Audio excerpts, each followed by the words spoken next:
नमस्कार। आज एक कहानी सुनते हैं।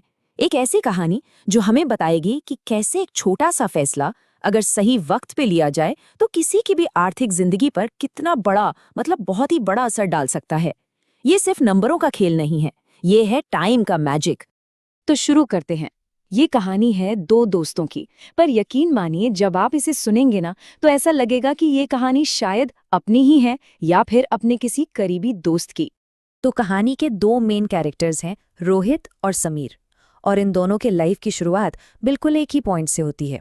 सपने भी एक जैसे, रास्ते भी एक जैसे। देखिए, शुरुआत में रोहित और समीर में कोई फर्क नहीं था। दोनों की उम्र 23 साल, दोनों की पहली पहली सैलरी 22,000 रुपए महीना। और सपना सपना भी कॉमन था, एक सिक्योर फ्यूचर। मतलब हर तरह से वो एक ही नाव में सवार थे। और फिर एक दिन ऑफिस में उनके एक सीनियर ने उन्हें एक सलाह दी। सुनने में तो ये बस एक छोटी सी बात थी, पर असल में यही वो मोमेंट था, वो टर्निंग पॉइंट था जिसने दोनों दोस्तों की कहानी को हमेशा के लिए बदल दिया। और बस यहीं से दोनों के रास्ते अलग हो गए। रोहित ने उस सलाह को सीरियसली लिया और फौरन 3,000 रुपए की एक छोटी सी एसआईपी शुरू कर दी, सिस्टमैटिक इन्वेस्टमेंट प्लान। लेकिन समीर का सोचना अलग था।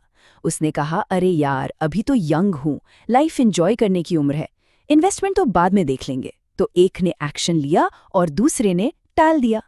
तो आइए अब आगे बढ़ते हैं और देखते हैं कि इस एक फैसले ने शुरुआती कुछ सालों में ही कैसे दो बिल्कुल अलग रास्ते बनाने शुरू कर दिए।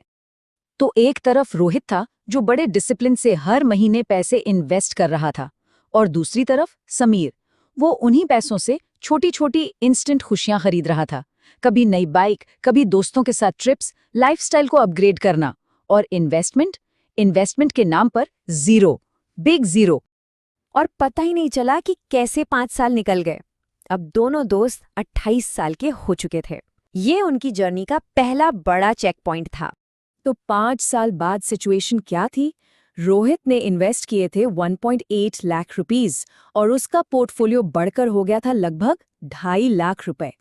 अब सुनने में ये शायद बहुत बड़ा गैप ना लगे, है ना? पर सबसे जरूरी बात यह है कि रोहित ने एक सॉलिड फाउंडेशन तैयार कर लिया था, जबकि समीर, वो तो अभी बस शुरू करने का सोच ही रहा था। अब जाकर समीर को लगा कि हाँ, कुछ तो गड़बड़ है। तो उसने सोचा, चलो कोई नहीं, अब मैं ज्यादा इन्वेस्ट करूंगा, 5,000 हर महीने, और रोहित को फटाफट कैचअप कर लूंगा। और पता है, यही वो गलतफहमी है जो बहुत से लोग करते हैं। अब कहानी उस मोड़ पर आती है जहां टाइम का असली मैजिक, जिसे हम कंपाउंडिंग कहते हैं, वो अपना असर दिखाना शुरू करता है। तो अब कहानी में 10 साल और आगे बढ़ते हैं। ये वो टाइम है जहां दोनों दोस्तों के बीच का फासला सच में इंटरेस्टिंग होने लगता है। अब जरा इन नंबरों पर गौर कीजिए। 10 साल बाद रोहित का टोटल इन्वेस्टमेंट था 3.6 लाख रुपए, और इसकी वैल्यू कितनी हो गई थी?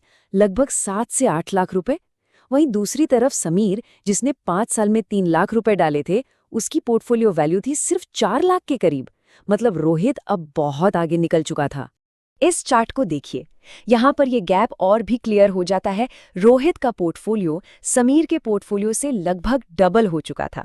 5 साल की देरी का असर अब साफ साफ दिख रहा था।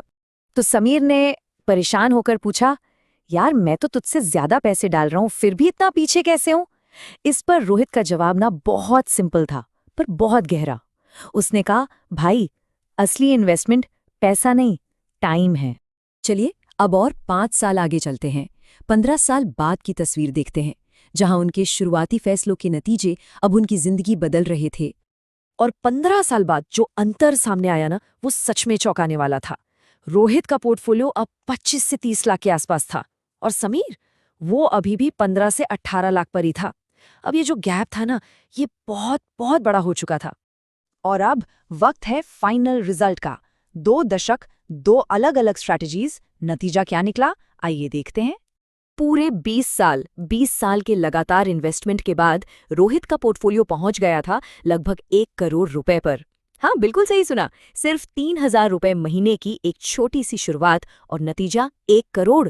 यही है जल्दी स्टार्ट करने की पावर। तो फाइनल वर्डिक्ट क्या है? बिल्कुल साफ है। रोहित के 20 साल के इन्वेस्टमेंट ने कंपाउंडिंग की पावर से एक बहुत बड़ा कॉर्पस बना दिया। और समीर का ज्यादा अमाउंट वाला 15 साल का इन्वेस्टमेंट उसके आसपास भी नहीं फटक सका। तो इस पूरी कहानी से हमें सीखने को क्या मिलता है? क्या है वो की टेकअवेज जिन्हें साथ लेकर जाना है? देखिए, सबक बिल्कुल साफ हैं। जल्दी शुरू करने का मतलब है कि टाइम और कंपाउंडिंग आपके लिए काम करते हैं। देर से शुरू करने का मतलब है कि आप हमेशा कैचअप करने के प्रेशर में रहते हैं।